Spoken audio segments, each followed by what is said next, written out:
following program is a special presentation of Fox Sports Net. Will the Zags zig, the Gales gallop, the Waves roll, or the Broncos buck? Those are the answers we'll find out in the West Coast Conference semifinals.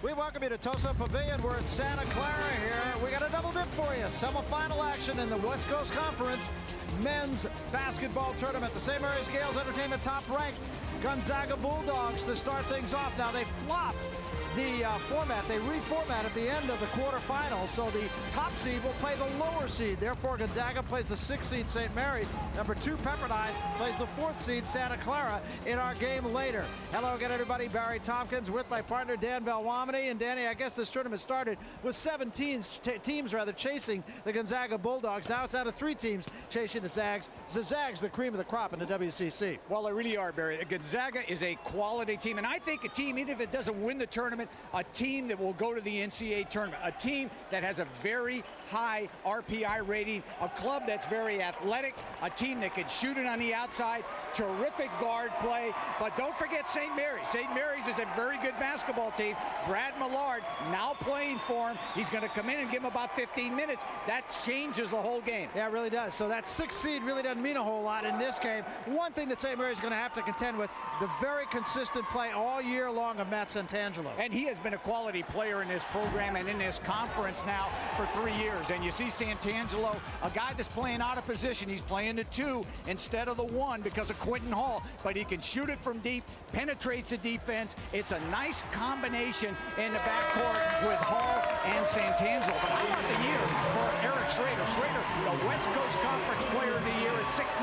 He can shoot it, he can run the floor, he can face up, he can bring the big guy away from the goal. He's a terrific all-around player. And the wild card in this, all of a sudden, if you've got Brad Millard at 7'3" inside, you bring Schrader away from the basket, you've got quite a combination. Yeah, it's going to be a very interesting game just because of that. This is not the same St. Mary's team that the Zags have seen earlier in the year.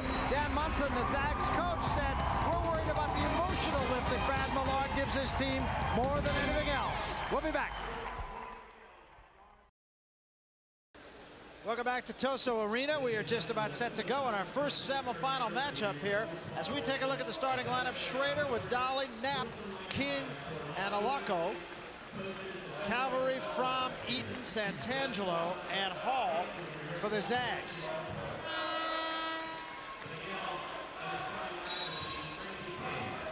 And you can see the dominant presence of Brad Millard filling your screen. Yeah, he absolutely fills the screen.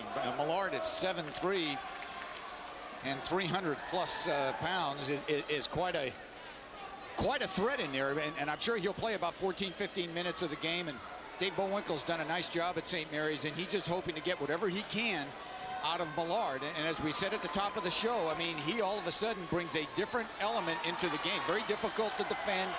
And let's hope the young man can run the floor. And what a job Dan Munson has done in his very short tenure at Gonzaga. Well, this is a team that has been a constant presence in the West Coast Conference. They've won 20 games or more, 5 of the last 6 years. And Munson has done an excellent job. And this team is not only good this year, they're going to be good, period. Quentin Hall controls the opening tap. St. Mary's Berry's a man-to-man team. Gonzaga brings to the table athleticism and outside shooting. As you said, Calvary knocks it down. Every one of these guys, 8 of the 10 players who play on a regular basis, can step out and shoot the 3. The Gales will have to play an A game to stay in there. Now, this young man right here, Schrader, can step up and make big plays.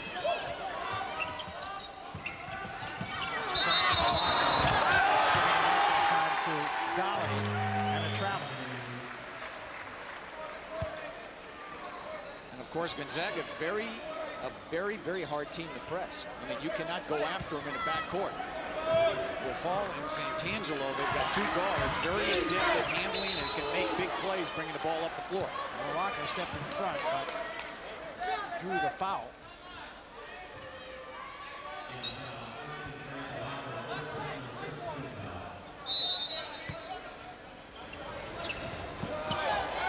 This is Quinton Hall. Hall from the Grand Bahamas. Santangelo. And the rebound down in the hands of Schrader. Frankie King. Yeah, Frankie King's a playmaker. He's a guy that is an excellent passer, does a good job to make everybody else on his team a little bit better. Zach's playing in your pocket defense here. Fall away by Knapp. Those are the kind of shots. Nice motion by Saint Mary. You got to take every opportunity when you're facing Gonzaga. Drop it down. This is Calvert coming off the baseline that time.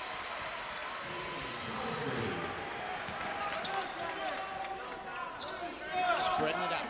Nice job by the Gales. They're going to spread it out, put 2 and 3 touches on it. And the Zags have to defend the perimeter. You got to get out and guys shoot. That was a nice job to step out on. And a good screen by Daly that time. He can make this. It's a great pass. Santangelo to Fromm, and Fromm converts, but credit Santangelo. Yeah, Fromm shooting the 3 pointers like most guys shooting it from about 12 feet. He had all day to measure that one and get it down. Boy, they can hurt you in a hurry, can't they? They jump out quickly here, 8-2. Nice defense, good job, the pressure to get right up on him. Calvary does an excellent job of defending. He's taking that short. Here's the penetration down to draw the defense. King came over for help from with a nice look, but Santangelo's the guy that made it all happen. Gonna get a push on Eaton behind Schrader. I think if you're Dave Bullwinkle, you got to be thinking right now it's 8-2. Gonzaga looks very good, and we may have to come with Millard in a hurry. And they didn't bring him until the 13-minute mark of the first half last night. And there's also the question of how far is he going to go in back-to-back days. Just look down low for Daly and then kick it out. They have to get on Alako also. He is capable of making that shot. Well defended. And 1 and out it's been for the Gales. There's Hall pushing the ball. Now he backs it out. Santangelo. Calvary draws a crowd. He's still got nothing in. They're a hard team to cover, Barry, only because they've got so many weapons inside. They're very big, they're quick, they can post up, and they always look for the mismatch. King turnaround, and he had a good look, but missed the shot. Alako for free. I think if you're the Gales, here's the goal. You have to stay within range. You cannot get blown out early. Good position. If you can just stay within 4 or 5 by the halftime, then you've got an opportunity to get big in the second half. Oh, nice pass by Alako, but a good defensive job by Santangelo on Daly's shot. Eaton down low. He'll go to the line. That's Schrader on the foul. Good job by Eaton to post it up inside. And they do look for that. Here's the beautiful pass by Alako. No finish inside by Daly, but certainly in the block. But a terrific play by Alako to break the defense down. Now here's another guy, Jeremy Eaton. Excellent free throw shooter for a big man. That's another thing this team does well, is they make their free throws. So let's see, what don't they do? Oh, you look at all the quality wins too that they've had throughout the year. And the losses to Kansas, Purdue, Detroit, and TCU, those are all teams that will probably be in the NCAA tournament. So if they should be upset, I really think that they're in. I mean, they're not only in, but they may get themselves a 9-10 seed into the tournament. I think so too, and I think they're the kind of team nobody wants to see. No, I wouldn't want to play. You wouldn't want to play Gonzaga. 1 out of 2. Axel Dench now into the Gonzaga line. Well, he's not in yet. He's preparing to come in. Schrader with a good look at 3. He can stroke it too. And Hall, a little span on the floor with a rebound. 1 up 4. Hall to Eaton for the basket. And the rebound to Greer, almost taken away. Knapp with a good look. St. Mary's can't find it. They're getting good shots. Here's Hall, coast to coast. You forget about Hall.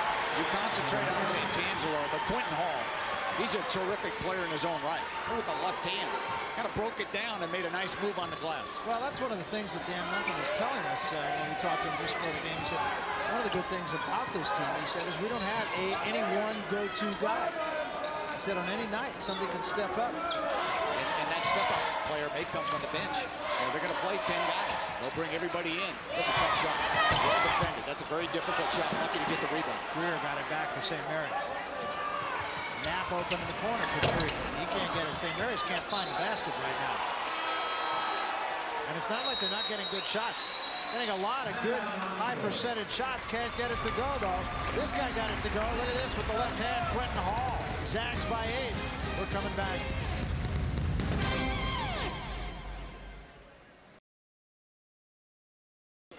Barry Tompkins, Dan Belwamity. We're back here at Toso Pavilion. This is the semifinal game, first semifinal game of a double dip that we have for you tonight. Top-seeded Gonzaga, and why shouldn't they be top-seeded? Look at what they've done in this decade. 179 wins, 620-win seasons, 4 league titles. Pretty impressive. Very impressive. Dan Fitzgerald, who coached there for many years, a big part of that, and did an outstanding job. And of course, Dan Munson, his assistant, got the job when Dan left, and Dan has picked up right where Dan Fitzgerald left off. So they've had terrific tradition. Bakari Hendrick last year was the player of the year in the West Coast Conference, so lost him, but they haven't missed a beat. Lost him and put 4 people on the all-conference team this year. I guess, plus the 5th guy was honorable mention. So I guess they've done fine. Pretty good. Yeah, they've done all right. Well, St. Mary's needs a productive trip down the floor. As you alluded to, Barry, they have not shot well on the perimeter. Dally has it blocked from behind by Dench, but Dench is going to be whistled for the foul. It's a good job by Dave Bowinkle to now come back out of that timeout and say to his team, look, fellas, we have not shot it well on a perimeter, so let's go to Dally inside and see if he can be productive, see if he can take it to the goal, draw a few fouls, because you don't want to get Gonzaga in any kind of a transition type game. When they're in the open court, this is a team that can be very devastating. They can score, they can run the floor, they can stop and make the 3, and they're very adept at taking it straight to the basket. Seth Dally is a guy that was on a Mormon mission with Mark Madsen of Stanford. Both were in Spain together. Probably formed a pretty good front line. Yes, they did. That was probably a very good front line. Probably had some very good one-on-one games of their own on that Mormon mission. Missed the gimme, and Schrader cleared. This is why King is in the game. See, King is not a guy looking to score unless the opportunity presents itself. He's going to try to direct it, try to find people. Drop it down low for Dally again. Good block from behind by Dench. Now picks up the loose ball and is picked clean. Quentin Hall picked in clean. And King steps in front. Hall just got to bounce the dribble up around the shoulders. What an advantage it is if defensively you can play behind at the post and look for shot blocks. Here Hall just gets a little bit out of control. I think he was trying to use the screen a little bit too much, and a good job by Frankie King to step in there, almost picked up the steal. And it was Josh Greer down on the block a moment ago for St. Mary's, and not Dally. I beg your pardon. Dally not in the ball game right now. Santangelo. Where he gets up there, doesn't he? He does get up there. And as we said at the top, he's a guy that normally plays the point, but this year, because of Hall, he's moved over and he can play that number 2 spot. Good shooter.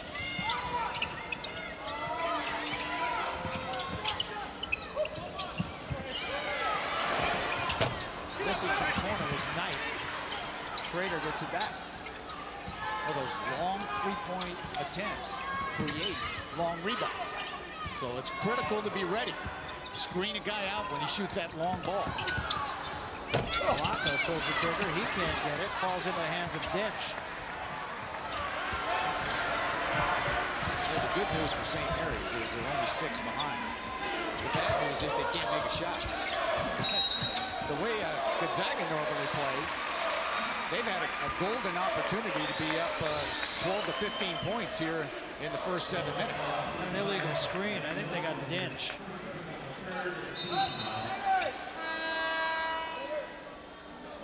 That's Nielsen. Leisure comes into the ballgame. Mike Leisure now, who Dan Munson will play in spots. He'll play for only a couple of minutes at a time. A guy with some serious shin problems. Schrader, again with a good look, and he buries that. Oh, you love Schrader's mentality. I mean, he knows his role. He has to put up numbers, so he's looking to score, and well, he should. West Coast Conference Player of the Year. Floyd also in the ballgame for the Zags now. Leisure had a good look. This is off the left side. Floyd, the putback. Ryan Floyd, and he's sort of Mr. Offense for Dan Munson. Now, you would think Floyd about 6 feet. You know, how does he get that offensive rebound? Right place at the right time. Good effort by Floyd to stay in there. This is Greer.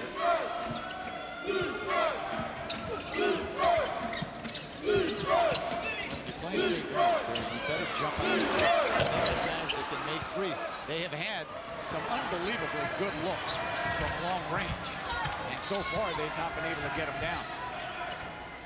Look at the post action inside. Floyd again. In and out. Greer the rebound.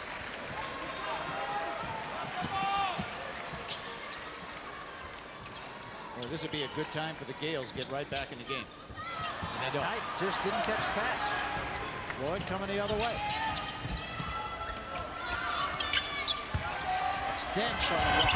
A little bit short. Still a loose ball picked up by Greer. Good job by Gonzaga to get back. They got 4 white shirts back in the paint. Good effort to retrace their steps in a hurry. Still man-to-man. Both teams just trying to play straight up. Against St. Mary's. St. Mary's not a team you'd want to zone. They could shoot extremely well. So you've got to get a hand in their face on the outside. Knight moving without the ball with Cutter. Greer for 3. He can't get it. That one was halfway down. 1 of 7 from beyond the arc for St. Mary's. That's not going to get it done. Not against this team.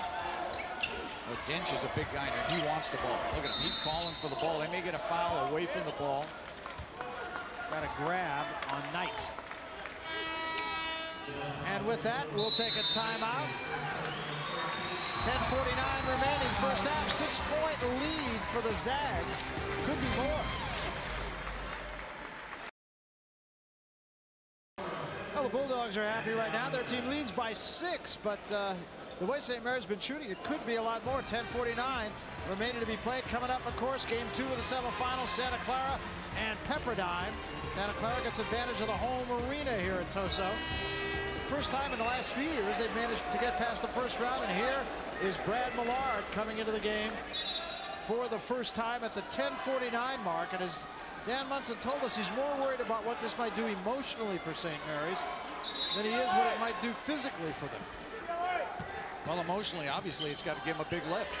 So, and this guy, I tell you, he does change the complexion of the game in a hurry. There's one. See you later. Not here. Goodbye. Not that time. See, all of a sudden, it was easy to post up about 30 seconds ago for Gonzaga. It's not as easy anymore. Now here's Eaton. Eaton takes it in strong, and Brad Millard, did he get off the ground on this one? Not much. He just kind of got it with his elbow. Good verticality. Yes, he was. Yeah, verticality with him is to put the arm straight up, and he's right at the rim. But I'll tell you what, Eaton is 6'11", and Dan Munson told us they said he looks like a point guard against him. Yeah, Jeremy Eaton, you have to remember, you're right, he's not a small guy out there. But next to Millard, he appears very small.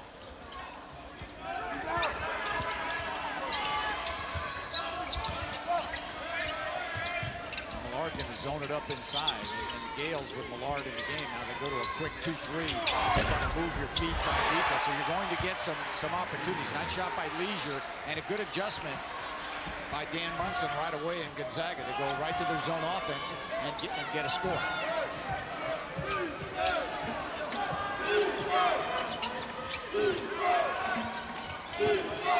there are some people around him. And he gets the ball.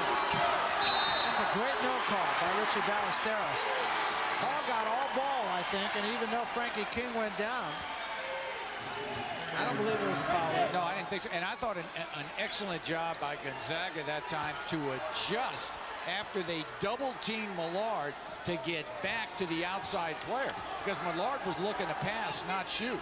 And he had 2 men on him, so someone was open. But a great effort by Gonzaga. And likewise by St. Mary's. Greer takes it away.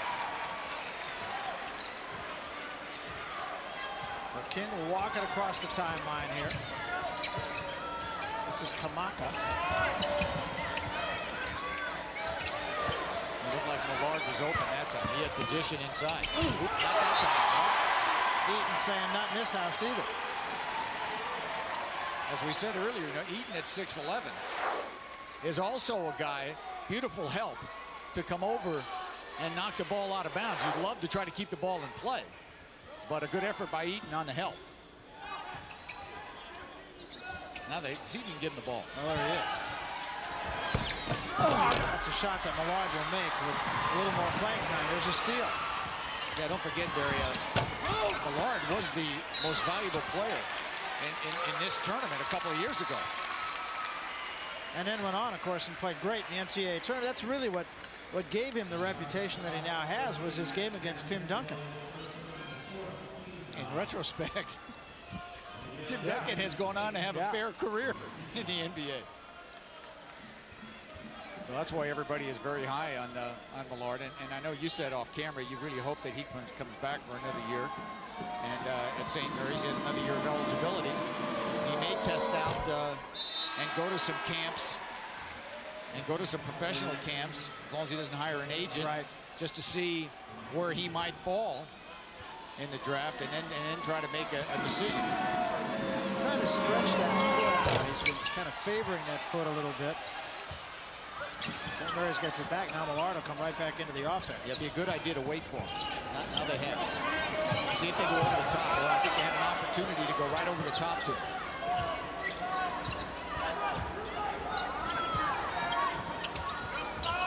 There he is again. Short. Got it back. He goes down. And set hard about halfway up the court. A lot of arch. Couldn't get it from the rebound. Bodies flying everywhere here. Eaton beat everybody back, and Knight just hammered him. Frankie King rather just hammered it. And Knight took a hard foul. Here's Millard at the offensive end, and this is a shot he normally makes. Very nice jump hook. Look at him grab that rebound. And as you said, he put Hall into the first row. And the transition followed, and Eaton did a good job to get it down the floor and picked up the foul. And that's one thing you can do when Millard's in the game. And Gonzaga has to be aware of it. When they get a defensive rebound, they'll be able to beat him down the floor. So it would be wise for them to look for those open court transition type baskets. I'm sure, too, at this point, because he hasn't played in a lot of games, Brad Millard still has thoughts running through his head every time he leaves the floor of where he's going to land, how he's going to land, and he's going to come out of the game.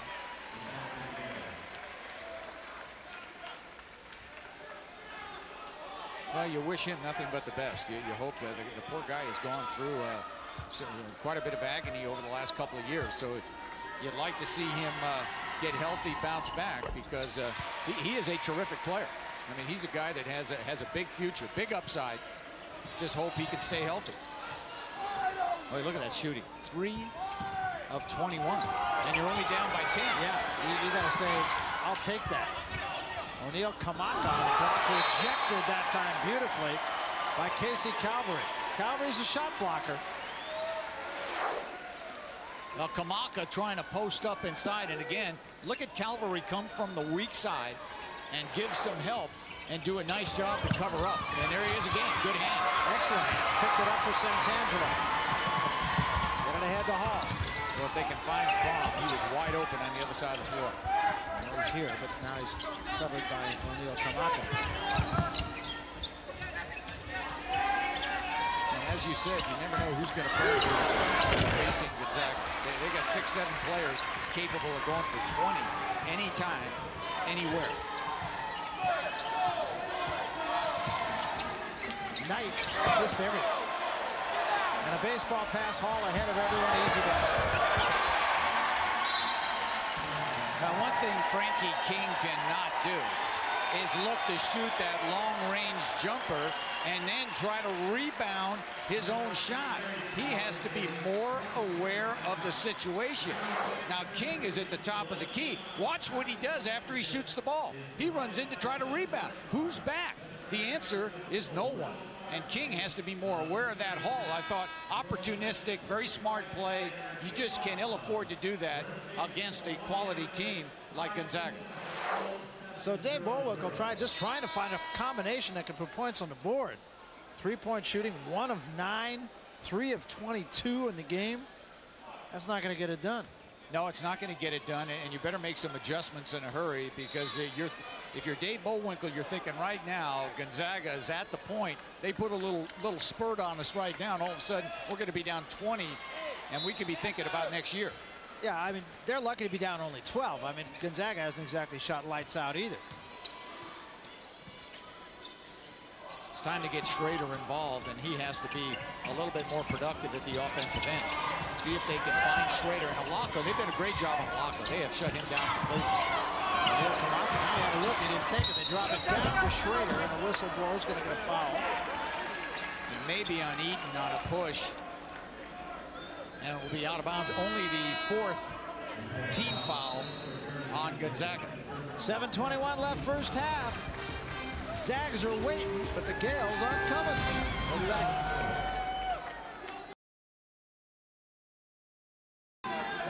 21-9 ball game. 7:21 left first half. A reminder, tonight at 10, you can catch up with the highlights of the scores from all around the country on Fox Sports News with Keith Olbermann. Fox Sports News only on Fox Sports Net. Eric Schrader struggling like the rest of his team.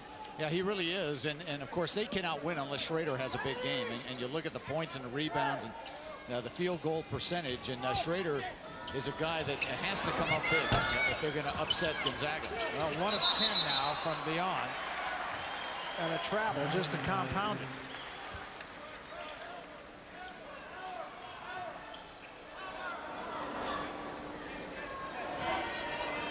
Tournament time all around the country. And, College of Charleston, again, 25 straight. Yeah, again, hello. They played great again. I mean, congratulations to the Cougars. They've done a terrific job. And again, one of those teams, Barry, you don't want to play them either. I mean, they are very athletic, quick, and shoot it. And won today, so congratulations to College of Charleston.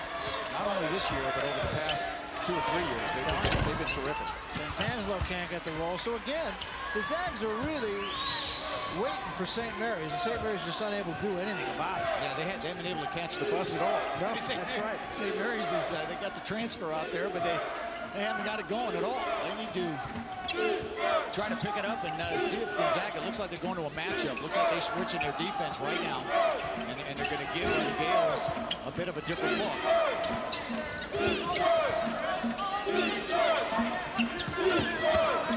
Greer down low. Good post defense by Rich.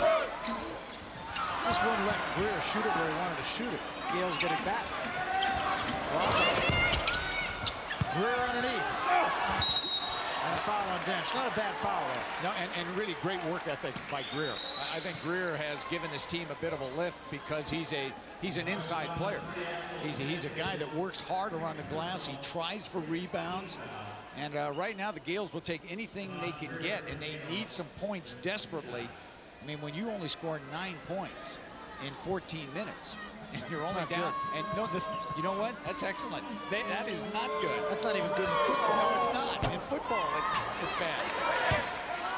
You know, in hockey, it's real good. Hockey, it's good. Not in basketball. No. And Greer missed the free throw just to compound the problems of the Gales. Got that one down.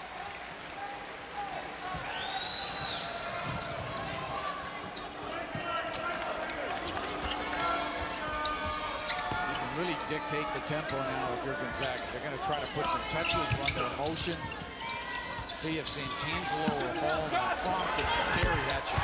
They came right off the pick. Perfect execution. You're going to set some screens on guys.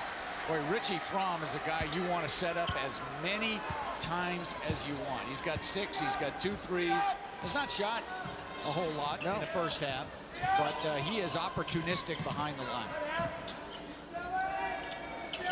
Now they go back man-to-man. Now they switch up their defense. And what Gonzaga will do is they'll switch a lot. They've got big guys on the floor. They'll just switch if people run in their area. That may be the 7th team foul on the Bulldogs. So now an opportunity to get to the line. And here is good motion. Fromm coming right off the screen. And Santangelo feeds him the ball. And Richie Fromm does a good job of coming right around that screen, setting up, squaring the shoulders, and has excellent rotation on the ball. Mark Spink comes into the Gonzaga lineup for the first time tonight. And that will mean that Dan Munson is now played 10 players, and that is his normal rotation. And Don is here also. Yes, he is. Just so you know, Don Munson, of course, father of Dan Munson, terrific coach in Idaho and at Oregon, and he's on all the trips. So, you know, you get to talk to the basketball with your dad all the time. That can't hurt. It's not bad.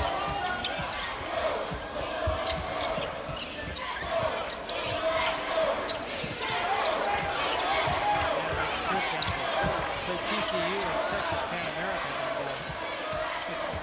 Don didn't want to go. Don didn't want to go. No. It was right around the end of the year, and Dan gave a Christmas present of a plane ticket. Okay, he went. In that case, I guess I'll go. Hall with the basket. He's got 6. Boy, they overplayed the left side, and Alako just went right to the basket. They did overplay that side, and it shows you how quick Quentin Hall. I mean, he had the ability to overplay and still got pretty good position, didn't commit the foul.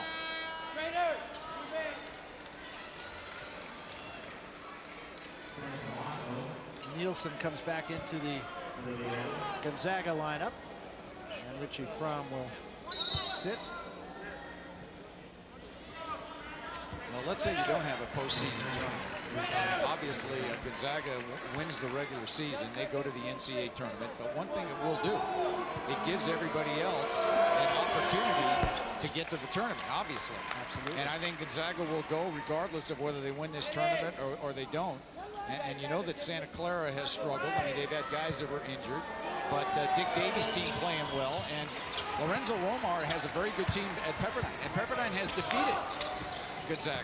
So Pepperdine, and if they don't win the tournament, I don't look for Pepperdine to go to the NCAA tournament. So this is an opportunity for them and an opportunity for this conference to get 2 schools in the round of 64. And that does not happen often. No, it does not happen very often. But I think this year they have a definite shot at that, obviously, if Gonzaga loses. Which, the way they're playing it, does not look likely. But still, one never knows. Well, the Zags played a pretty tough non-conference schedule, fared well, beat Washington when they were ranked 15. Well, and they had, you know, as everybody terms, those quality losses. So you lose to some very good teams, and it really doesn't hurt you a whole lot. Stepping on the sideline that time was Mike Nielsen after an excellent rebound. I mean, when you lose to the likes of Kansas and Purdue and Detroit, TCU, I mean, all very good teams, then you will not drop down significantly as long as you can take care of business in your own league, and they have done that.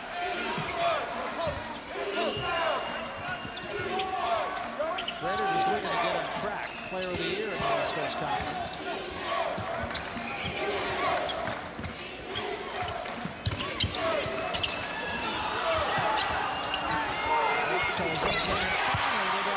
Great ball movement that time. And that was terrific ball movement by the Gales.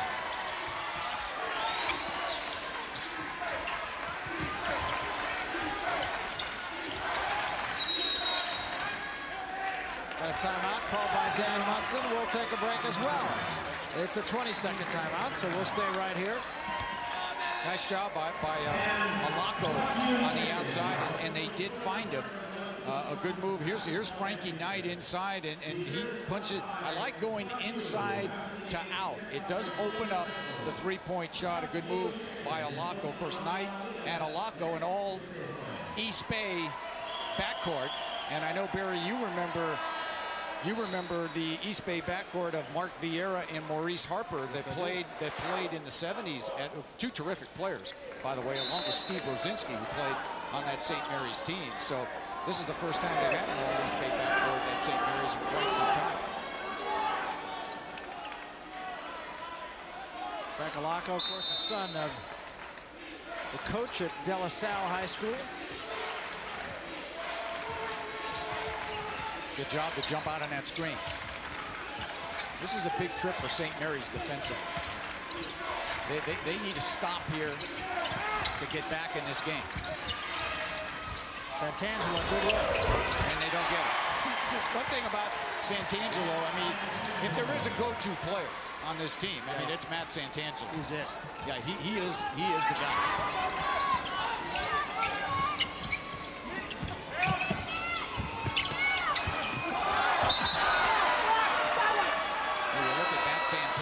Barry, and you think of John Stockton, who was so productive here, and there's a lot of comparisons going on with those two. Absolutely. Spokane products, 2:57 remaining. We'll be back. 2:57 left. Barry Tompkins, Dan Belwamity. We're at Toso Pavilion, first of a double dip in the West Coast Conference semifinals. St. Mary's struggling all along here, and the Zags lead by 12.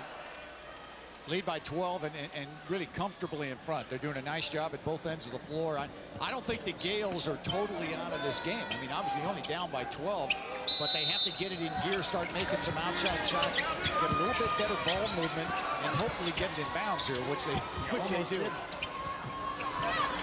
But every trip down in the last 3 minutes, I think the Gales need to score. And they need to get it. Here's the motion. They're going to open it up. Good job to get out on it. Shot by Schrader. They get it back. Knight. He misses. Knapp underneath, tied up by Leisure. And now we'll see. They're going to say Zags ball. No possession arrow involved here. Defensive play. Well, they're going to say that the defense created the hell ball. So the new rule in college basketball this year is if that happens, the ball goes to the defense. It's what we call the Stanford rule. That's right. Because in the NCAA tournament against Kentucky, Stanford had that exact situation happen last year. And I think had they got possession, they might have gone on to win that game. And the ball went to the arrow, and Kentucky got it, and Stanford went on to lose. But I thought that was a very big play in that game. Well, they do put a lot of touches on it, don't they? They do. Now Santangelo drives. Drop it down. The baseline is fine again. Everything but the finish. That was well executed. What a look by Santangelo. Going to stop the ball. Coming the other way. And Dolly converts. And Dolly, good move to be available, but how about Alako breaking it down?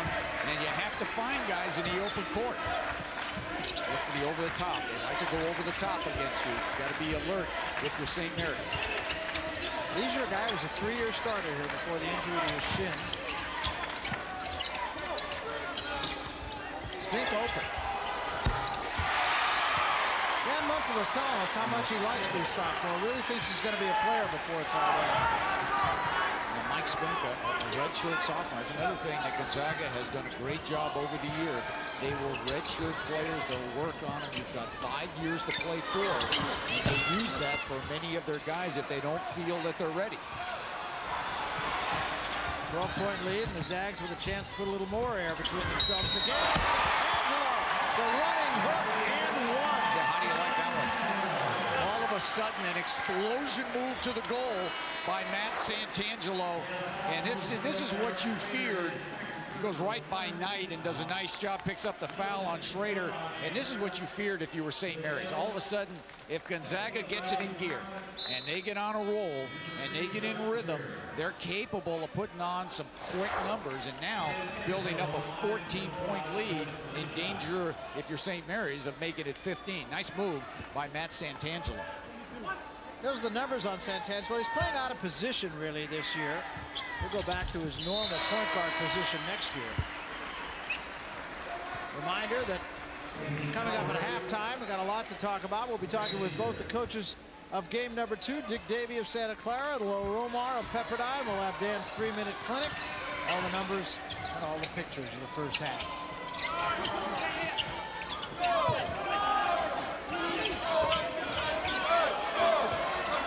Now with Schrader out of the game, Barry had a very good first half due to the great defense by Gonzaga. Good job by Gonzaga. Going to get it back for a lockout and knock down a 3. I think the Gales have elected just to go small. And Dave Bullwinkle saying, look, we need to put some pressure on. Now look for Gonzaga to put the ball down low. Lockout has 11 points in this game, 11 to 22 for the Gales. So picking up a lot of the load that Schrader is not been able to carry. And he's picked up a couple of threes of late. See if now you have Santangelo just trying to create from the point, which he can do. Well defended that time by the Gales, and the follow misses. And again a follow by Spinks, and again a follow by Spinks, and this one goes and he's fouled. Great effort there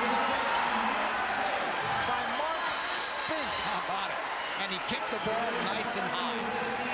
And this is what you are concerned about if you're St. Mary's, very small team in the game.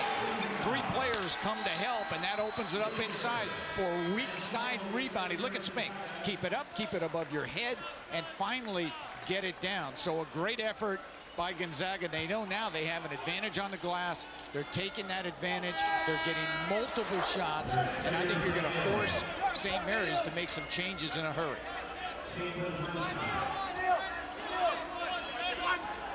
Spink kind of a look-alike to Thalo Green of Washington, isn't he? Yeah, Thalo Green. Yeah, well, he's kind of a look-alike to Thalo Green, if you say so. Not that many people, I guess, know what Thalo Green looks like, but he's a tall guy with a goatee. And they're hoping speaking of Washington, Barry, they are hoping to play a little bit better. Had a tough swing against USC and UCLA, and they finished with Washington State, and they're hoping they, I think, need to get that win to make the NCAA tournament. I think the Pac-10 will get 4. I think Washington will be that 4th team, or can be the 4th team, but they have to get another win.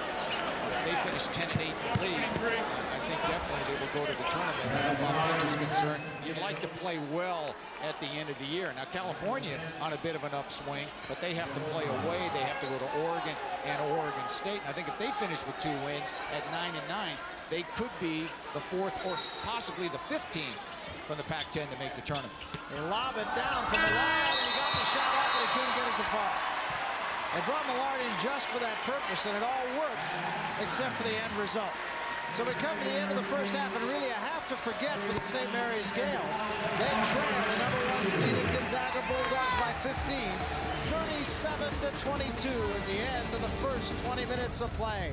Long way back for St. Mary's. We're coming back.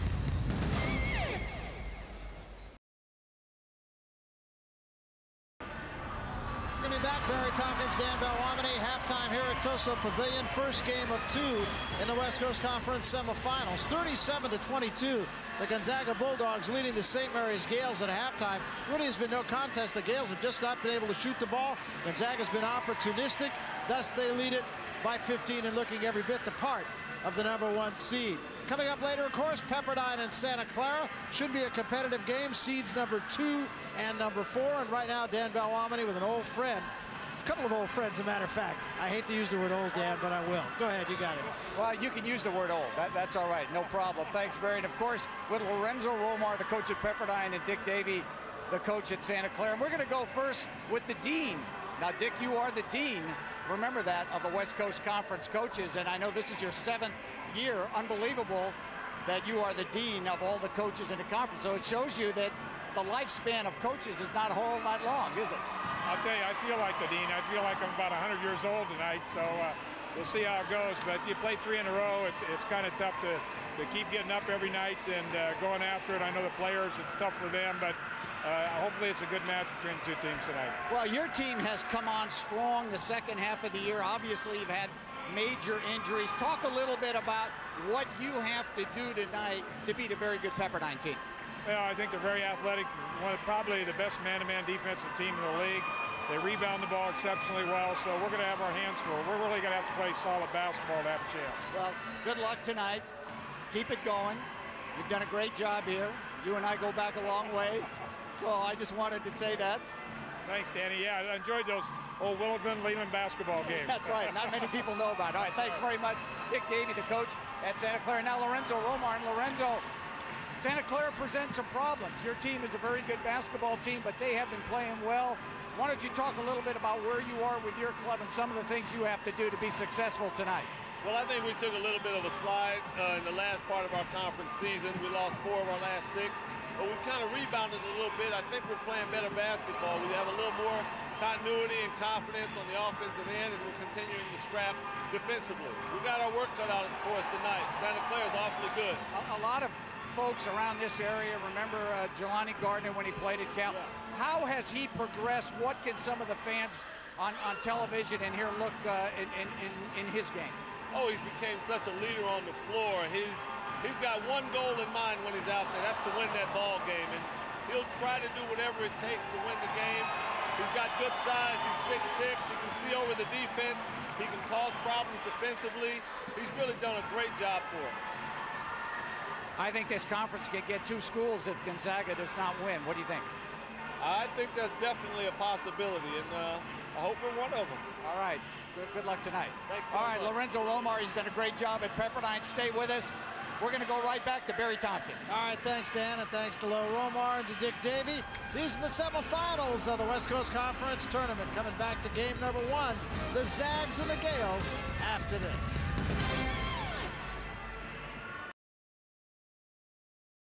Welcome back. 15-point lead for the Zags at the half. 37-22 ball game. Long way back for Saint Mary's. Well, we want to take a couple of minutes now for the coach to tell us all about rebounding. Here's a look once more at Dan Belwamity's coaching clinic. Dan.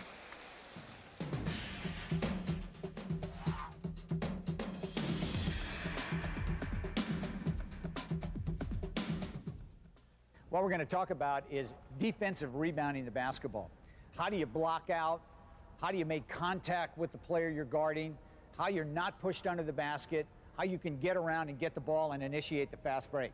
This is an important element of the game. Obviously, if you happen to have a big guy who's a great shot blocker who can play behind at the post and you don't have to screen out, you can go up and get the ball, then you don't have to worry too much about screening out. But 98% of the players and 98% of the teams that are playing have to know how to screen out. So we're going to show you how to do it, and it's very important that we have an offensive player in the blue and a defensive player in the gray. And what he wants to do, we want that defender, when the shot is taken, to make some contact in this manner. We're making contact. He is establishing position. He's using the backside of his body for the contact. His arms are up, and when the ball is up here on the rim, he is in a position to go and get the ball. All right, the thing that you have to be careful of is when all this is happening, you certainly do not want to let this man push that defender under the basket. Because now look, if he tries to go up and get the ball, he cannot rebound the basketball because he's too far under. He's going to hit his head on the rim. So you have to create some space for yourself. Get the contact, be strong in there, and use your body. So here's how it looks. We're going to try to play it semi-live. We're defending. The other thing you have to remember, don't turn too soon. You're playing defense, but don't turn the screen out before you see the ball in the air. Now the ball's in the air. Now he's going to make a nice contact. The ball bounces, and he's in perfect position to get the ball. You notice that the ball bounced. Obviously, if everybody is screening out, you should be able to pick the ball up off the ground. All right, now we're going to bring in 6 players. I'm going to show you how to do a drill that is to incorporate it's a rebounding drill. It's 3-on-3. We'll put the grays on defense and the blues on offense. We're going to play at about half speed, and we're going to allow this gray team to play good position first. You're guarding, you turn around, here's the ball, and you're not looking to screen out right away. What you're looking to do is play good defense until you see the ball in the air, and then try to analyze how they screen out. All right, here we go. Shot's up. Now we're turning. Now we're going to get the ball, and now we have a nice cup here. You notice we had a cup. We had 3 players in perfect position to rebound the basketball. And the ball actually bounced on the ground, which is theoretically what should happen. Should be an easy way to pick it up. So screen out, don't get pushed under, use your body, control yourself, back the guy up, don't turn too soon, and go after every rebound. The 3-minute clinic sponsored by Audi.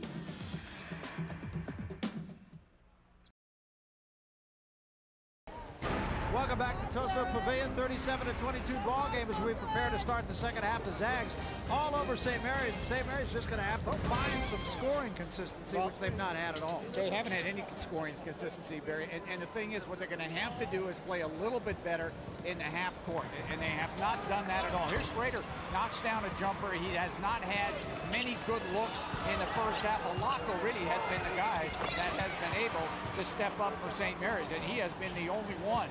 So they need some scoring from other people. And of course, inside, a nice move by Calvary takes it to the goal, and a good effort by Santangelo, really at both ends of the floor. He can block shots, he runs the floor, he has made some threes. So a good all-around first half by Matt Santangelo. Very balanced scoring right up and down for Gonzaga. That's been the story of the year for Saint Mary's. Their reserves 0 for 14. Coming back.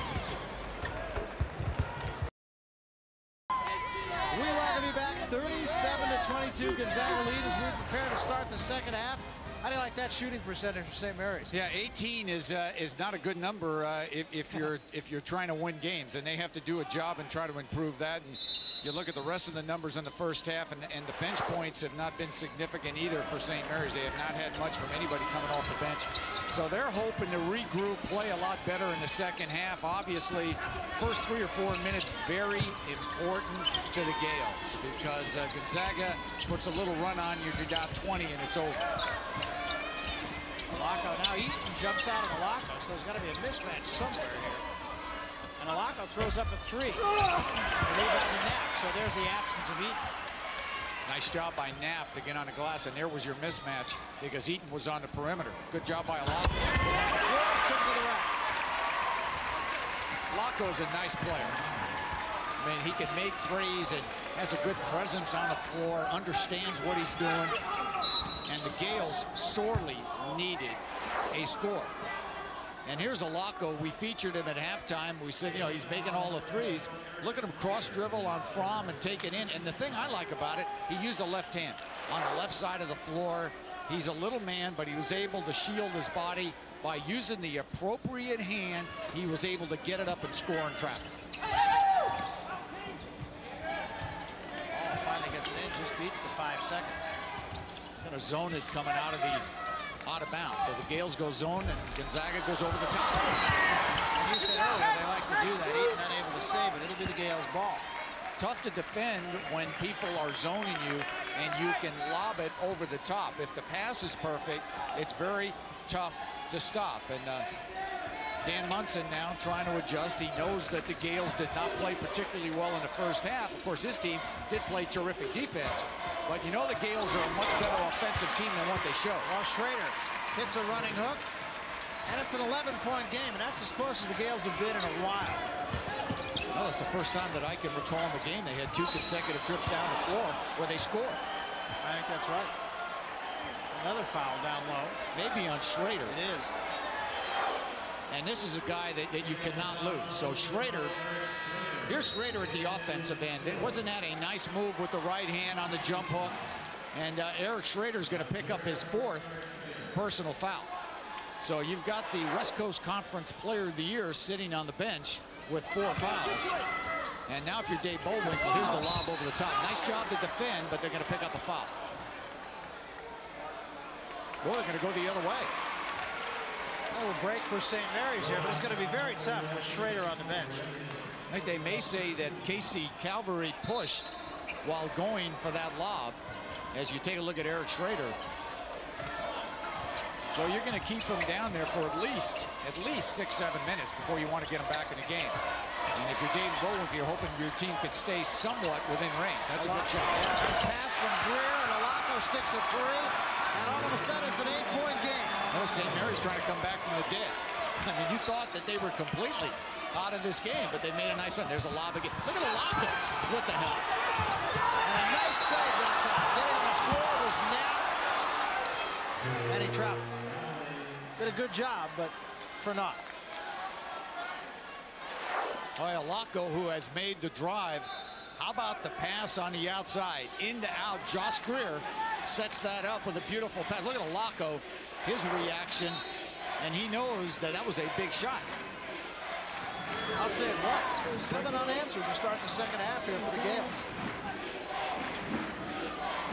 And what they're saying right now, the officials need a reset of the 35. Dave Bowinkle saying that I don't think so, and then he's going to say that he's a great. He really is. He is a wonderful guy, and he has done a nice job. St. Mary's, he's really had a tough break with Millard being injured, because I think Millard, if he plays the whole year, St. Mary's, you're probably looking at 6-7 more wins easy with him in the lineup. Gotta get a push on Seth Daly. There's Brad Millard on the bench. Not real productive in his brief minutes in the first half. I think he did have a block shot, had a couple of good looks, did not score. But now with the fouls on Schrader, he becomes pivotal in the second half. I think you get him in the game and hopefully try to get some minutes out of him that can be helpful. Well, there he is again, Santangelo. Makes the big basket almost every time. And here's a errant pass, and now the Zags with a chance to turn things around again. Santangelo again. Missed the shot, high for the rebound, King. That's as quick a shot as you will see Gonzaga take. And if there's one guy that's got the green light, it's Matt Santangelo. So if he feels it, he's got a good game, you're going to let him come down and shoot that opportunity jumper. There's Laco in amongst the trees, trying to leave it for Daly coming across the baseline. Calvary stepped in front.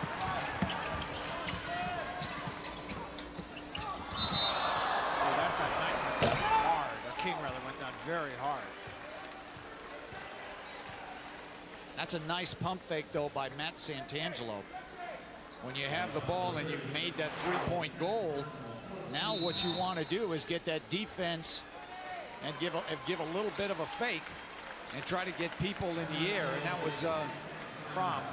Well, it was Richie Fromm who gave the fake. Yeah, that's right. Nice play by Fromm. So back to an 11-point lead after a 15-point halftime lead had been pared to 8. This game 1 of the semifinals. Coming up game 2, Santa Clara and Pepperdine. Seeds number 2 and 4. Santa Clara playing pretty well at the end of the year. Pepperdine, as Omar told you, not playing particularly well. So I think that's going to be an interesting matchup. Well, Santa Clara's had so many problems with injuries and guys that just have not been able to step on the court that would have. And when they lost Brian Jones, I mean, that's just a huge injury to a very severe knee that he is now recuperated. But you're talking about a guy that's got a chance to be the MVP in this conference, and he's not playing. So Dick Davies done a great job, as he always does, but it's a bit of a short-handed Santa Clara team. Even shorter-handed tonight. Todd Rushing will not play. Guy who they counted on to pick up the rebounding slack. Yeah, Todd last night was, they brought him to the hospital, was diagnosed with an irregular heartbeat. So from a precautionary standpoint, which I think is obviously wise, they're not going to play him tonight at all. And Eaton just lost the handle. Greer might have helped a little bit. It'll be St. Mary's ball. Well, the door is open a crack here for St. Mary's. Remember Eric Schrader on the bench? 4 personal fouls. And the Gales going very small again. Remember the last time they did this in the first half? Gonzaga dominated them on the glass with many efforts at the offensive end. Shot clock now is becoming a foul. If they get a foul, they're going to get a carry. Good play by Hall defensively. Let's see. I think they're going to get Laco with a carry, and they're going to get Hall, who does a beautiful job of moving his feet and defending. Look at Hall defending. Now, not easy to do against Laco. He reaches there, no foul. On either that, looks like they're going to get him with a carry. Or they're not. Yeah, I think they're not, because it's going to be St. Mary's ball. I'm still not quite sure what they did call. Called a foul on Hall. Well, Hall did reach the first time. Greer backs Eaton down. Now kicks out for Alacco. Penetrate the dish. Well, Alacco is quick, and they are stepping out on it.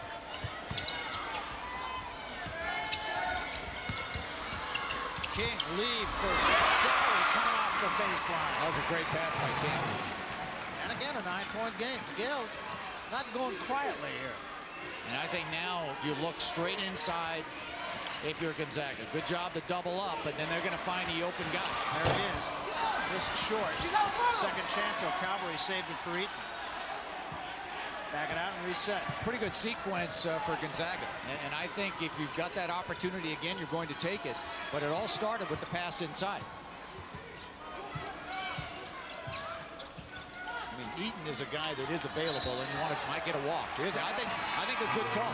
Fromm definitely took the ball and moved both feet. And you don't see Danny Munson complaining. 15:21 remaining. Gales creeping up. They trail by 9. We're coming back.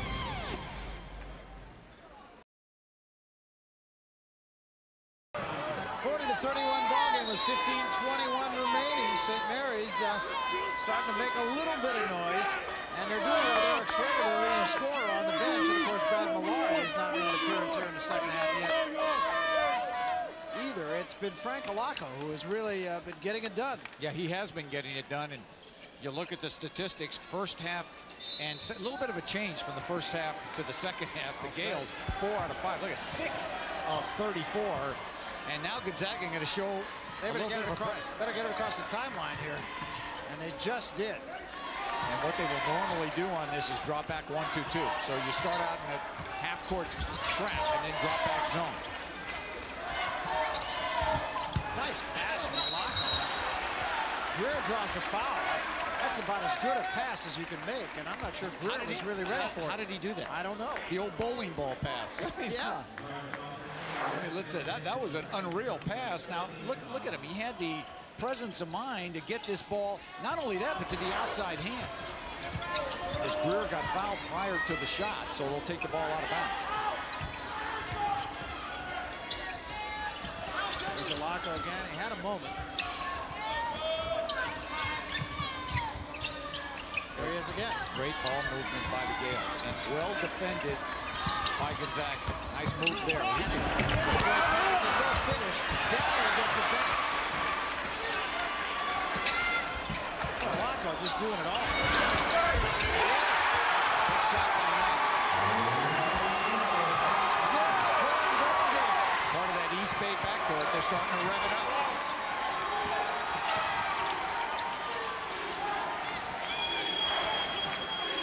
Almost unbelievable. This is now really a 6-point game.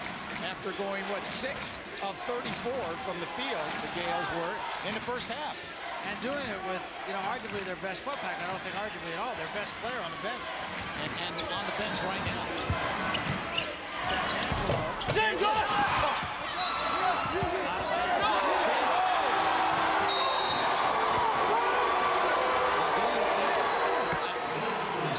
Here come the Gales. If you thought they were galloping earlier, they're putting on a full stride now. They really are. Got the bit in their teeth. And now Gonzaga goes back man-to-man. They went zone. They went trap. Now they're back man-to-man. Make another one. Sure. Why not? Everything else is going. This is the same team that could not make a shot. Could throw in the ocean. No, not in the ocean. Not near the ocean, as a matter of fact. And a foul. A little too aggressive on Dench. Well, they got a wake-up call, I'll say that. Must have been a heck of a halftime talk. 14-3 yeah, since the start of the second half. Whatever Dave mentioned at halftime, you better bottle it because it's working. And they're doing this all without Eric Schrader, who picks up his 4th foul. Of course, he did get a score for him to gain some impetus at the start of the second half, and then picked up his 4th foul. Now Gales trying to stay in the zone They're going to get it. That's a big shot by Hall. Really a momentum breaker. Big shot. And a good effort. Takes some courage in the clutch to go ahead and shoot the ball when your team is under duress. It's a heck of a backcourt with Santangelo and Hall. Boy, that was a nice job to step out. He's just so quick, it's unreal. That one down, and it came right back out, and a foul is going to go against Saint Mary. Yeah, it may go on Greer over the back.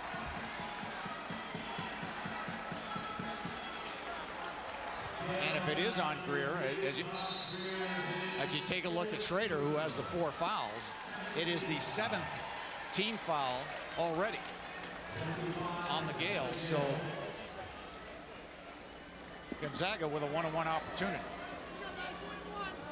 4th foul on Greer, so Greer will go to the bench with 4. Schrader has 4.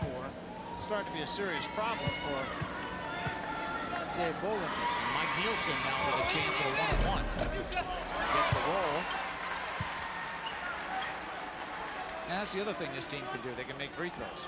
It's a very good free throw shooting team, especially your prime players that are in the game late.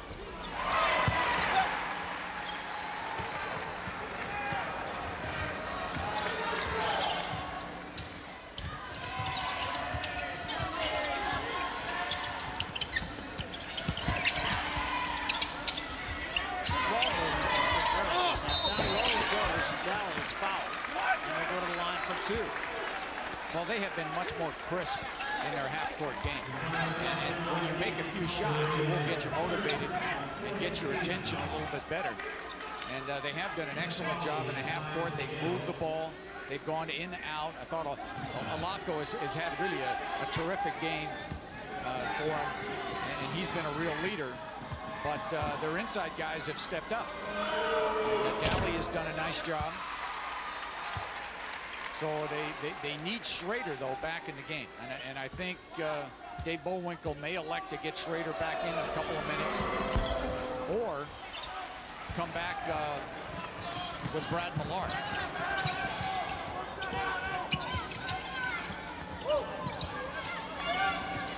Now back man-to-man. St. Mary's going to switch it up, go man-to-man. And I thought Gonzaga was very effective when they tried to put the ball down low, went inside to out. Hall guarded by Knapp. Spin moving and dish to the cutting dance. Quentin Hall showing you why he is an all-conference player. Wasn't that a nice move by Hall? And he realized that the guy that switched off on him was a big guy. So Dench was available, had good hands, and knocked it down. Now that may be a 3-shot opportunity. It might be. We'll put Alako to the free throw line. Alako, pretty good free throw shooter, 76% on the year. And now Millard is preparing to come into the game. And if you're a St. Mary's fan, what you're hoping is that Millard's going to give this team 3, 4, 5 minutes, give them a lift, maybe block a shot or two, get an inside score. This would be an opportune time for that to happen if you're rooting for St. Mary's, obviously, because they can cut this to 8, get Millard in the game, and he's right in there at the defensive end. Well, they can cut it to 7. I've forgotten it was a 3-shot opportunity that Alako was fouled. So he's got a chance to get this to 7, and now you get Millard all the way back on defense, and he's in perfect position to set up at the defensive end of the floor. So Jesse Bond will go to the bench. Millard will come on. We'll take a timeout. 11:43 remaining. St. Mary's making a little run. They trail by 7, 47-40. Zags. We're coming back.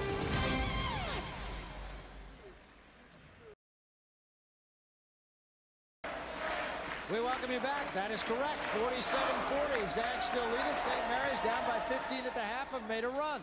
Yeah, Frank Alako really has brought St. Mary's back in the second half. That's the beautiful left-handed spin move.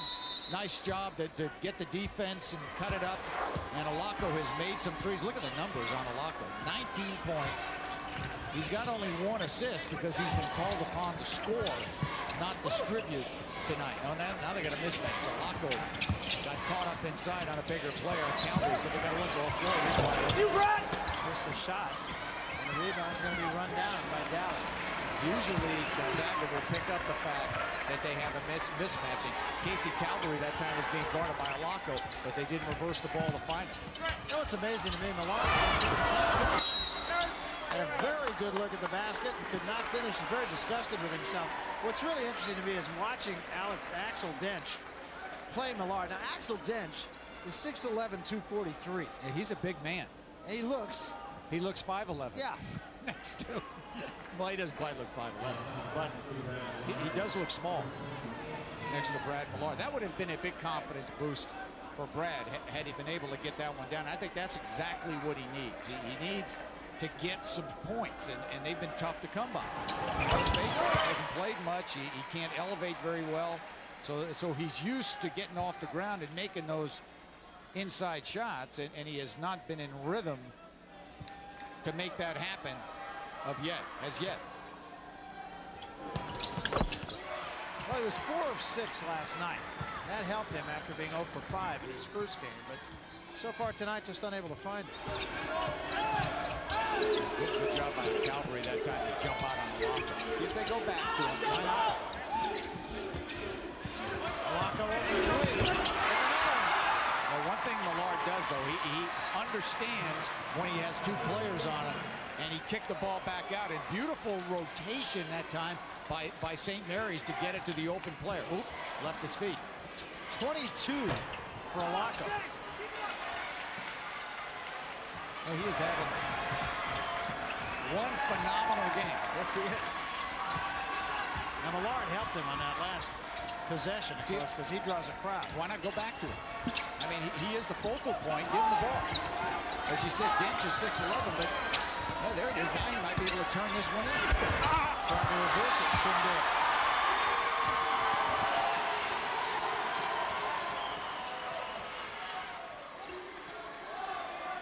Very disgusted with himself. You can see him shaking his head.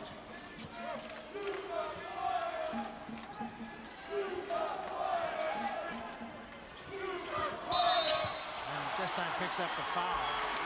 He has to control his emotions, because I thought that time that it was a good move by Dench to jump in and force the official to make the call. There was contact.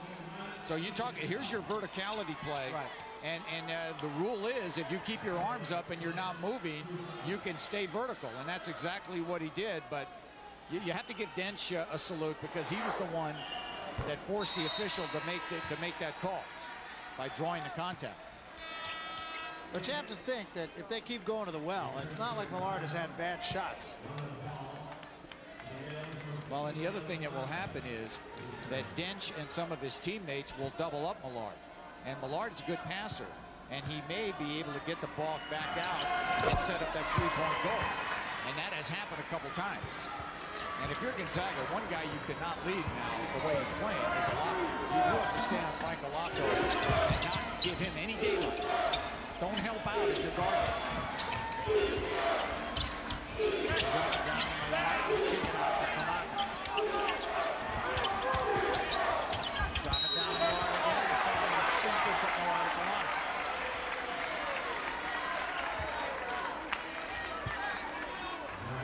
Foul, so he's not going to the line yet. Now they love to lob to him on the out of bounds. Well, now they're going to bring him all the way out.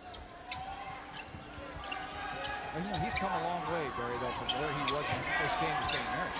You know, he's out of the Seattle area, went to Blanchard High School, and he's a guy that was not really highly recruited. He knocks one down, and it's back to a 6-point game.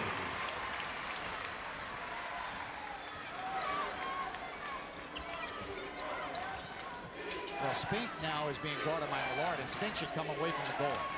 Well, they switch it off. He's smart. Millard will stay inside. They'll just switch off. Doesn't matter who he's guarding. He'll just always end up on the inside player. Now he's on Dench. Finally, they reverse it. Floor knocks it down. Nelson, Nelson with the basket. Boy, they all shoot it.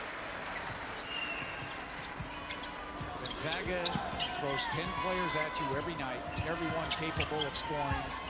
Terrific bench production. Shot by Knight coming across the paint. Dallin gets it back. Goes down. Seth Daly has been a really hard-working young man. And he gets his points the hard way. He'll get it on missed opportunities. Now watch Daly just stay in there and have the ethic to stay in there and do a nice job to draw the foul, get it up in traffic, and get himself to the foul line. This is the free throw off the left side. Now Eric Schrader will come back into the game. So will Greer, each with 4 fouls. Now you're in that rotation mode.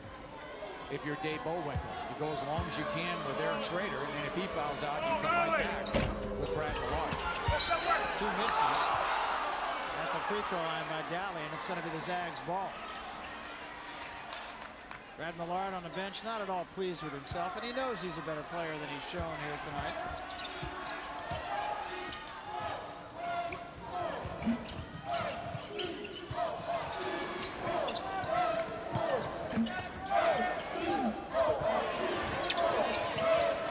Hall, quick 3.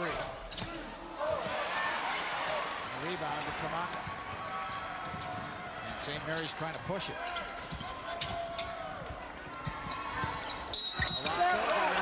Draws a foul on Hall.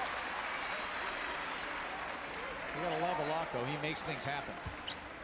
I mean, he knows that his team's in a bit of trouble. They're down 8, so I know he feels the responsibility when he has the ball to see if he can take it strong to the basket just to try to force Gonzaga to defend him.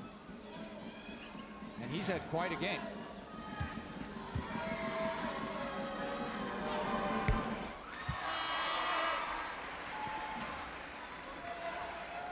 Fromm back into the Gonzaga lineup, and Hall will leave, which will move Santangelo to the point.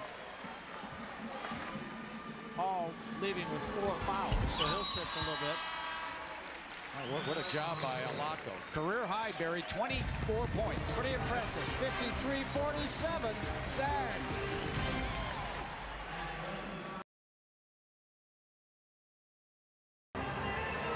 Six-point lead for the Zags, but St. Mary's just not going away, and there's a very good reason for it, Dan. You know, Frank Alako has been the reason.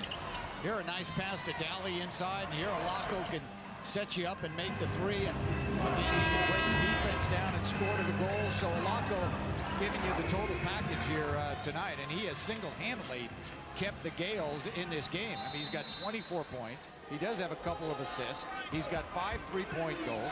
He's done a great job at the defensive end.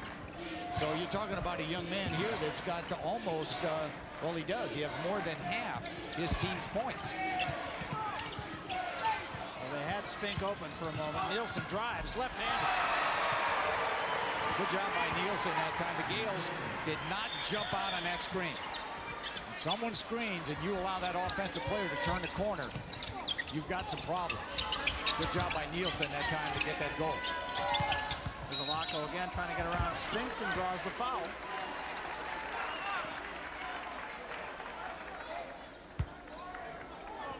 Of course, the other thing you have to be thinking if you're Gonzaga, you've got to look at who Schrader is guarding. And you got to be saying to yourself, and the player that Schrader is guarding has to know what the situation is. They've got to know that this young guy here has 4 fouls. He is a West Coast Conference Player of the Year. We're in good shape, or we should be, if he fouls out. Now, they have played well without him out of the lineup. But on the next transition, look for Gonzaga to maybe put the ball to whomever Schrader is guarding and see if that player can take the ball to the basket. Alako perfect at the line, 9 of 9. Got 26, and it continues to be a 6-point game. And he is guarding Nielsen. And Nielsen has to be aware of that, and they have to rotate the ball to his side. See if they can find Nielsen, who's in the corner. Santangelo kick out front, missed the 3. And the rebound with the smallest man, Alako. That's another thing he can do. He can rebound. What else could he do? He drove the bus here, didn't he? He must have. He must have. He's driving a bus now, I'll tell you that. Well, the Gales, they get a score here. I mean, they're as close, obviously, as they've been in a long, long time. And this is the right guy with the ball. This is a good 2-man game. Follow by Schrader, high off the back iron, and Daly fighting for the rebound.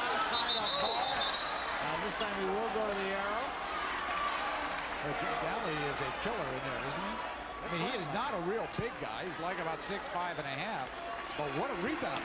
I think they're going to call a foul on Fromm, I believe. Or is it Nielsen? Well, Dally and Greer were both trying to get that rebound. Of course, Dally missed the last 2 free throws. So Spink, I beg your pardon. and that is his 4th personal foul. So I'm sure he will come out of the game. This is a couple of players waiting to come in after this first free throw. Greer struggling at the free throw. Well, the Gales have struggled a bit in the second half. Dally missed a couple of free throws. Well, now Alaco's going to get a bit of a cameo break. I mean, you can't leave him out too long, but I mean, he's played his heart out. Well, that's 2 big misses for the Gales. Santangelo trying to drive on King.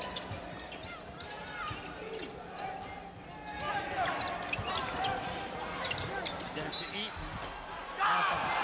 They're going to get Tamaka reaching in. Well, I thought they might try to feature Mike Nielsen, who was being guarded by Eric Schrader, but they've elected not to do that. And sometimes that does take you out of motion when you concentrate on doing one thing and giving the ball to one player who's not really a go-to guy. If he doesn't, if he's not successful, then it just may take you out of rhythm. But Nielsen is 25, is being guarded by the West Coast Conference Player of the Year, who does have 4 fouls.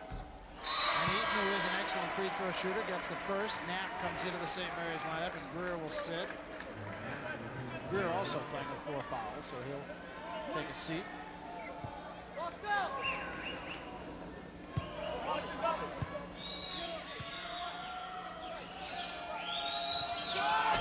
One out of 2 for Eaton. Long rebound. I think both officials are looking for some help. I don't think they're sure who this is going to go to. They're taking their time. They're going to give it to St. Mary's. Good communication between the officials, St. Mary's, a charter member, Barry, of the. In those days, it was called the West Coast Athletic Conference. WCC. And they've had to be a traveler. Yes, that's a good call. Costly call. All of them at this point start to become a factor.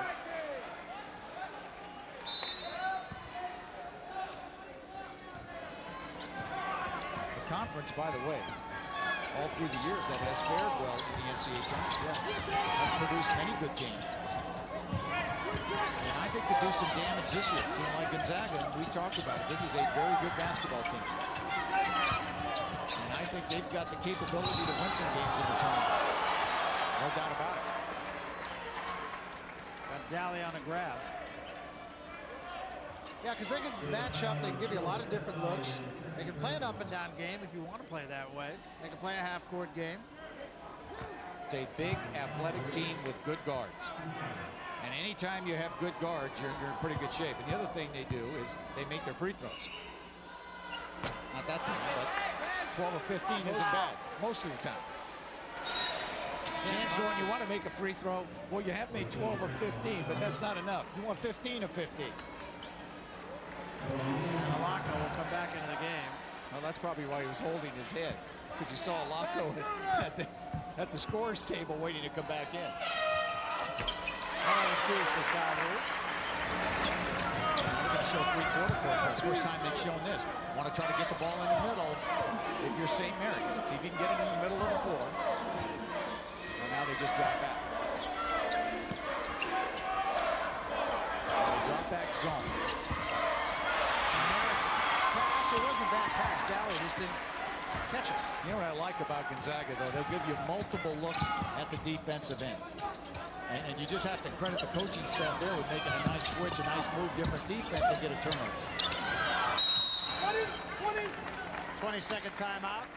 Eaton had no place to go with it that time, but the Zags in a situation now they can get this back to double digits. And I think the one thing you're going to talk about, if you're in that Gonzaga huddle right now, and Danny Munson, I'm sure, is saying, look, Jeremy, if you've got Eric Schrader on here, this is a good matchup for us. And you get it inside, instead of calling that timeout, use your dribble or try to take it strong to the basket and see if you can pick up that 5th foul. So that is a tough cover for Schrader if he's going to be on Eaton. So I don't know if he will be in that matchup when they come back out of the timeout. But I think Eaton could take it strong to the goal and get an easy score. Santangelo, who, as you said, playing out of position of 2 guard, really having a very good night tonight for 1 guard. 9 points, 7 assists. Now St. Mary, see, they're going to switch coming out of that timeout with those on, but they look, see, I thought that was great. Who picked it up? It was the Eaton, but Santangelo recognized that Schrader was near Eaton, and he gave him the ball. Those are the little things that just never score, show up much on the box score, but just a terrific play by Santangelo. St.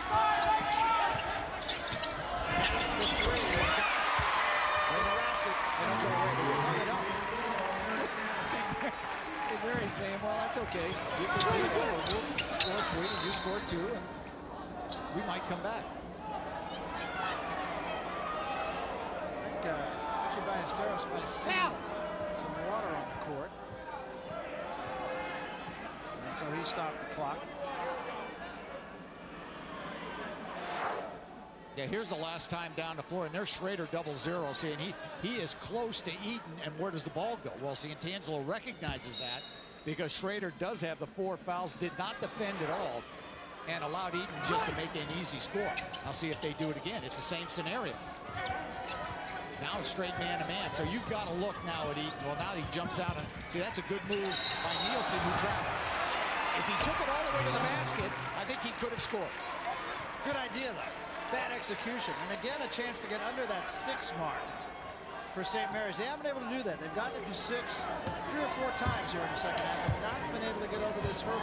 All right, the last time they went into this trap, they were able to get a turnover. They fell back into the zone, and St. Mary's turned it over. Huge strip for the Gales.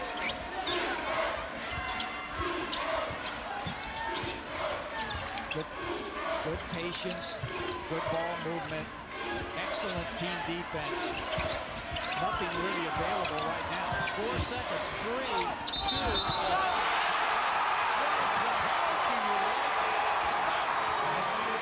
That's a great play. How did he do that? Frank Alaco is having some kind of a basketball game. Now the clock is winding down, and he's aware of it, but the defense is good. They're jumping out of it. And he says, what am I going to do? I'm going to wind through the defense and able to get it up and get it, not only get it up, but get it in. And draw the foul.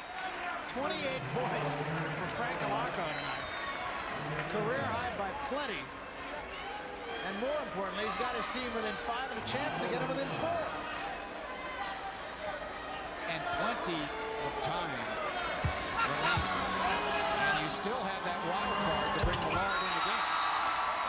Well, you got a timeout. Alaco's got a time. Alaco's on fire. Alaco can't miss. Check him out. His team within 4. We're coming back.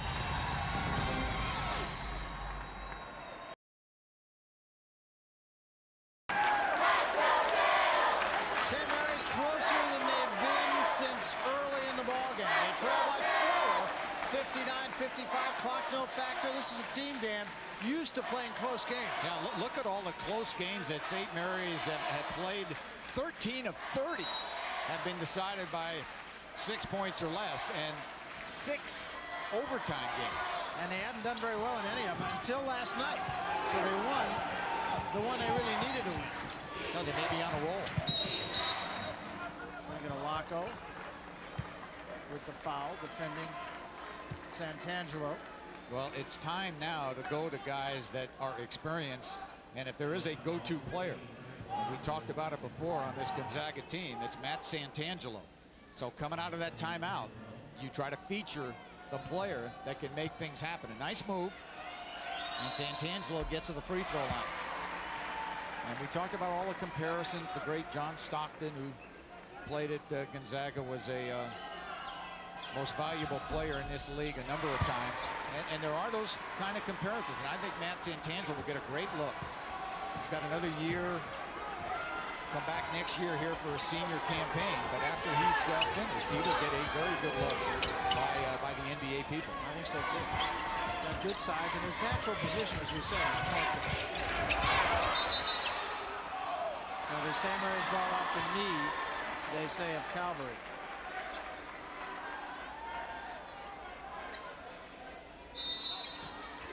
There are other players on this team. I think a guy like Eaton, who's big and can run the floor.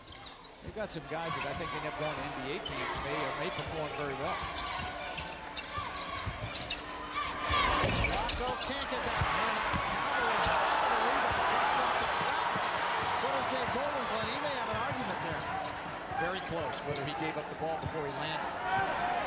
Now they'll try to use some clock inside of 3 minutes. I think, again, if you're going to end up with one guy with the ball, Santangelo or Eaton, because the guy guarding him now is in foul trouble and he's gone.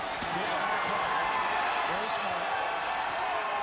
Schrader picks up his 5th foul, and they tried to go exactly to the player that Schrader was defending. The last time down, he did not defend very hard. Not a typical Eric Schrader game. I mean, he's a guy that normally puts up big numbers, but they go right to Eaton, and Eaton does a smart thing. This time he takes it strong to the goal, and Schrader had to defend him and fouls out of the game. And Eaton, a good free throw shooter, will now try to give his team an 8-point lead. Well, you'd like to come back with Millard if you're St. Mary's, but when you're behind, you also think that you have to press and pick up all over the court, and you need some speed. So it's really a tough call for Dave Bullwinkle which way to go. And Millard, we knew he could not go very hard or very long tonight. So he may have spent most of his energy and may not be able to come back. But they have quite a dynamic duo with he and Blanco down the next year. They're a very good St. Mary's team. Be a terrific foundation to build upon.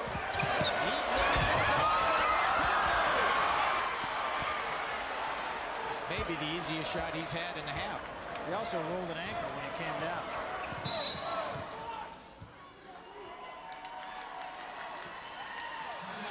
Almost too easy. I think he was waiting for somebody to come over. We'll jump off the track. 2:27 remaining. It's a 6-point Gonzaga lead. The Zags will have the ball when we come back.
Six-point lead for the Zags. They'll have the ball with 2:27 remaining.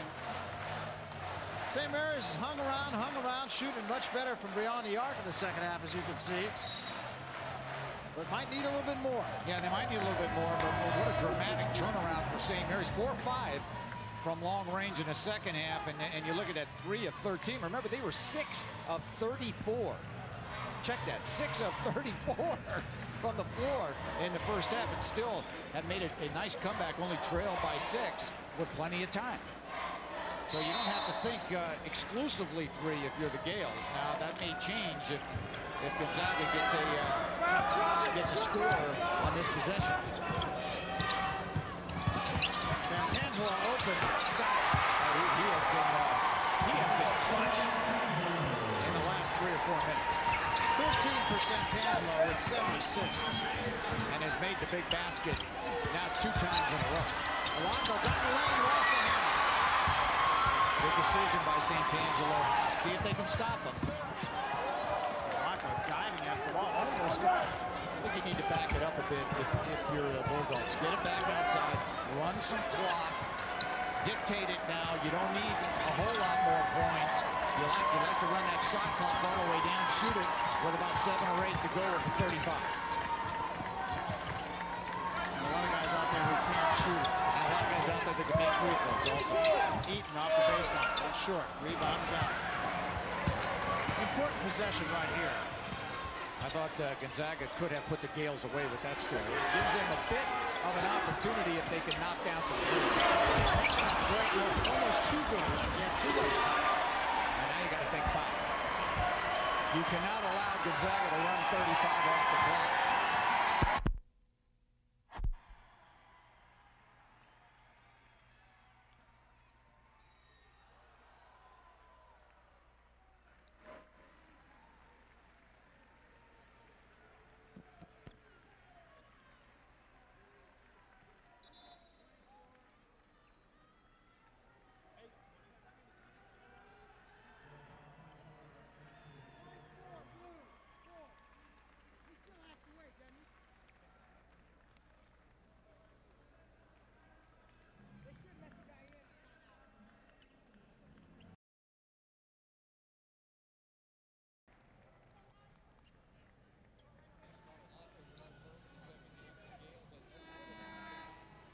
Gave Gonzaga a very tough ball game after having an opportunity to really.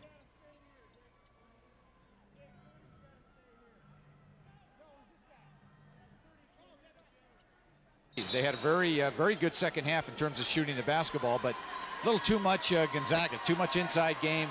Santangelo came out big. Quentin Hall, an excellent guard. Eaton did a great job inside. And if Eric Schrader doesn't score a significant number of points, then St. Mary's has a very difficult time winning. And credit Dan Munson and his staff. They did an outstanding job defending Eric Schrader. So Fromm will go to the free throw line, try to put this one out of reach. No joy on the St. Mary's bench, and Fromm misses the first.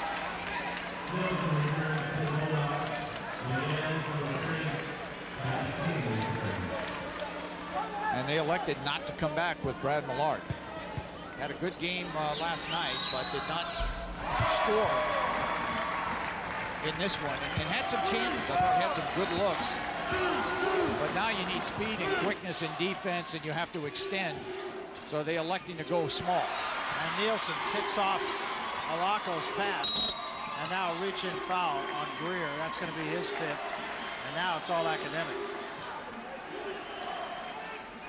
So Gonzaga will play the winner of the Pepperdine Santa Clara game, which is coming up next, which should also be a very interesting game. Now you would think Pepperdine, that has a very good team, and Santa Clara that has really gone through a rash of injuries.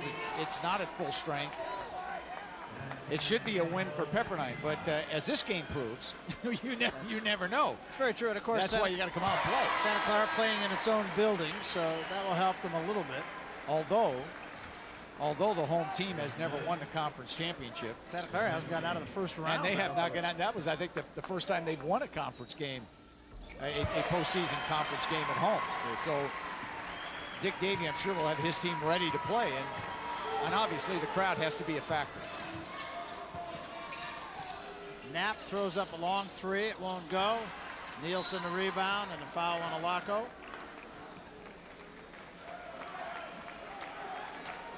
Game 2, as you said earlier, still to come. Santa Clara and Pepperdine, seeds number 2 and 4. And the winner will get it on with top-ranked Gonzaga.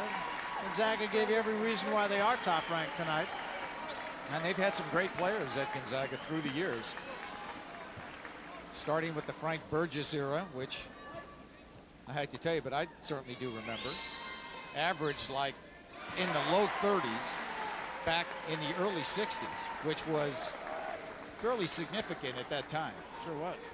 Playing in Martin Gym, Martin Center actually, 4,000 people, very tough place on any visiting team. Did play a couple of games at the Spokane Arena this year.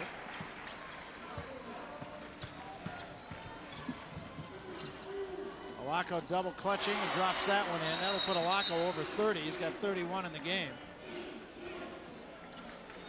And a quick timeout. But unless Dave Bullwinkle has devised an 11-point play, I don't think this is going to happen. Well, I've seen an 11-point play this year. The coach got 3 technicals. Yeah. A player got a technical, and they got the ball out of bounds and made a 3. So they had 8 straight. Now that I don't look for that to happen, but it's in the bag there. Well, it's possible. Stan Morrison was telling me yesterday about a JC game between Butte and Lassen, in which Butte overcame a 21-point deficit with 1:50 seconds to play. I'd like to see that one. I would love to have seen that. As he said, you can look it up.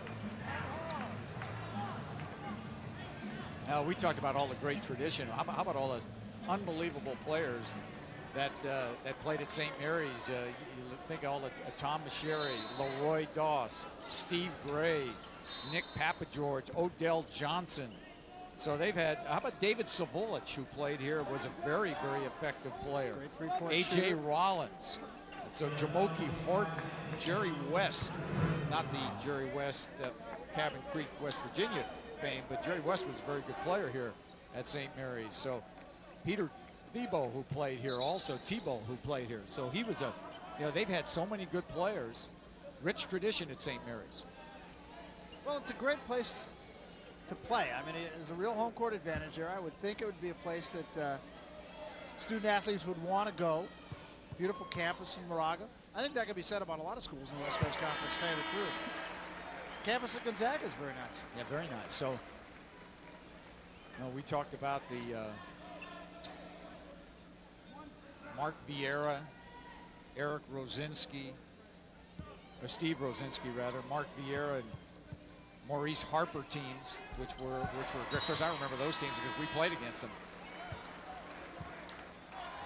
Well, St. Mary's has always been tough. I know you remember Steve Gray very well. Went to high school with Steve Gray. Went to Washington High School in San Francisco.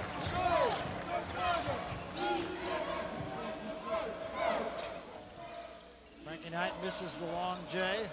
I'll try it again. Knapp, the leaning 3-point try. Now Alaco. The zone would have almost been poetic justice for that to go. Had he made that one. Well, congratulations to Gonzaga. They will move on to the West Coast Conference Championship game, and they will play the winner of the upcoming Pepperdine-Santa Clara game. Well, Dan Munson made sure his team never did wilt when St. Mary's made a run at him, and they kept plugging the whole second half, but I think it says something about the character of the Gonzaga team to come back the way they did. Yeah, they came back, and I thought got the ball in the hands of Matt Santangelo, and he made things happen late in the half when they were in a bit of trouble, and he found the open player. So congratulations to him. And I thought Dave Bullwinkle's team played well. He's got nothing to be ashamed of. His club came out, played very hard in the second half. I think so too, and a very unselfish Gonzaga team, and that's been the way they've played this entire year. They win it 70-57. Well, a reminder to join us tonight at 8 for the second men's semifinal. It features Pepperdine and Santa Clara. March Madness continuing tonight at 8 o'clock right here on Fox Sports Net. Coming up next, we'll have a preview of that fight coming up on the 13th of March between Evander Holyfield and Lennox Lewis. Tonight's game produced by Tim Sullivan, directed by Tommy Adza.